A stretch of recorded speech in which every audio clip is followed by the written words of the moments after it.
అందరికీ నమస్కారం. నా పేరు professor Subrahmanyam Naidu, farmer Deen and director, central university Pondicherry, member ICSR. నేను ఇంతవరకు ఏ పొలిటికల్ వీడియోస్ చేయలేదు. నా వీడియోస్ అంతా విద్యార్థులకు సంబంధించింది, పరిశోధనకు సంబంధించిన వీడియోలు చేశాను. అనుకోని సందర్భంగా కొన్ని వీడియోలు న్యూస్ పేపర్లో ఐటమ్స్ నేను చదివాను. అది నాకు చాలా బాధాకరంగా అయింది. అందువలన ఈ వీడియో చేస్తున్నాను. ఈ మధ్యకాలంలో జగన్మోహన్ రెడ్డి గారు చంద్రబాబు నాయుడిని చాలా వరకు క్రిటిసైజ్ చేశాడు.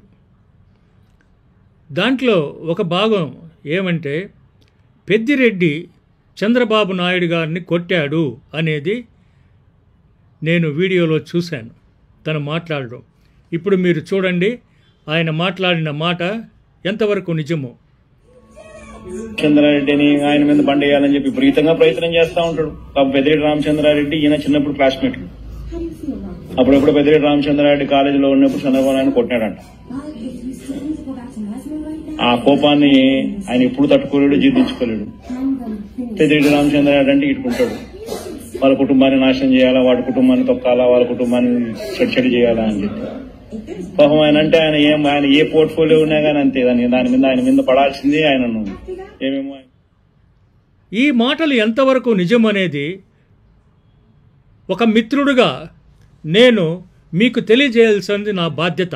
This are the some of the departments ఈ బిల్డింగ్లో జరిగేది.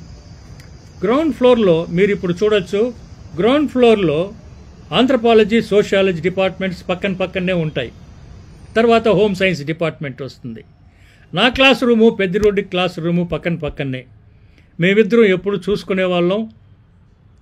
మాకిద్దరికే పోటీ ఉండేది. చంద్రబాబు నాయుడు కాడి పోటీ, నాకే పోటీ ఆయన. ఇది నిజం. కానీ చంద్రబాబు నాయుడు పైనే ఎందుకు ఇప్పుడు క్రిటిసైజ్ చేస్తున్నారు అనేది ముఖ్యంగా విశదంగా డిస్కస్ చేయాల్సింది. నవ్వు చంద్రబాబు నాయుడు గారి క్లాస్ రూమ్కు, ఆయన రీసెర్చ్ స్కాలర్గా ఉండే ప్లేస్కి మనం పోదాం. చంద్రబాబు నాయుడు గ్రాడ్యుయేషన్ 1972లో అయింది. అంటే చంద్రబాబు నాయుడు రీసెర్చ్ స్కాలర్గా ఉన్నప్పుడు నేను పెద్దిరెడ్డి ఫస్ట్ ఇయర్లో ఉన్నాము. How Peddireddy becomes a classmate of Chandrababu Naidu? ఏం జగన్మోహన్ రెడ్డి గారు, మీరు మాట్లాడింది సరేనా? సో నేను 2 సంవత్సరాలు తనకన్నా చిన్నవాడిని. And Peddireddy has not seen face to face, never in his college life.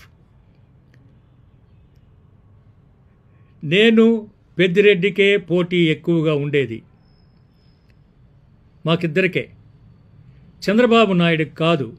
ఈ విధంగా అనవసరమైన మాటలు మాట్లాడి చంద్రబాబు పరువు తీయడం చాలా శోచనీయకరమైన విషయం.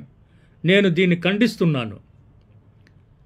Farmer chief minister of Andhra Pradesh, you think about your stature. That is my request. Don't speak on these issues. So after speaking yourself, there were so many postings in the YouTube channel. You can see here. They are speaking like anything on Chandrababu Naidu. Never. Chandrababu Naidu is not that kind of person. He is an eminent scholar. He is an eminent economist. He is an eminent administrator. No. This is the greatest personality of Chandrababu Naidu. There is no question of any interference of Mr. Chandrababu Naidu with the other departments. He is a research scholar at that time. In no way that Pedirreddy is associated or he has seen him during that period. There is no question of interactions between each other because I am a close associate, a close friend of lived with him. There is no question of interference or interactions with either Pediredi or Chandrababu Naidu. Chandrababu Naidu is a highly elevated person and his status is totally different during that time. And Pediredi was a student doing sociology, and Chandrababu Naidu is a scholar, a prestigious person, and the writings which I have seen and the posting of the YouTube channels, that is a totally wrong misconception by the different people. I request not to do such a type of wrong YouTube videos. Okay? Chandrababu నాయుడిని పెద్దిరెడ్డి కొట్టాడు అనే తప్పుడు ప్రచారాన్ని వాపస్ తీసుకోమని జగన్మోహన్ రెడ్డి గారిని కోరుతున్నాను. During that period, Pediredi was a junior and he never seen Chandrababu Naidu and met Chandrababu Naidu. That is the real fact I am telling. That is why I came here to shoot and tell the facts to the public.